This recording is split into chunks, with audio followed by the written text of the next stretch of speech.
कभी भी उनसे अलहदा और तन्हाई में मुलाकात नहीं की और इमरान खान के खिलाफ कभी कोई बात नहीं की। मैं नस्ली और असली हूं। मेरे फौज में जनरल मुशर्रफ के साथ, जनरल एहसान के साथ और जनरल अख्तर रबमान के साथ तल्लुकात थे।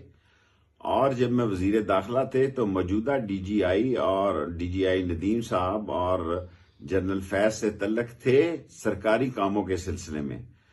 मैं वाजे कर देना चाहता हूं, मैं नस्ली और असली हूं। इमरान खान के साथ खड़ा हूं, कल उसके जलसे में शरीक हूंगा। और ये साम्राज्य जो पाकिस्तान के असासों पर दबाव डालना चाहते हैं, सारी कौम अपनी अदारों के साथ मिलकर इसका दिफा करेगी। पाकिस्तान तरक्की करेगा। और मैं ये बात बड़े वाजे तौर पर कह सकता हूं कि जेल मेरा ससुराल है। मैं इससे कभी नहीं घबराया। और मैंने एक खत लिखा है कि मुझे 27 तारीख के बाद मेरी जान को भी खतरा है 9 अफराद से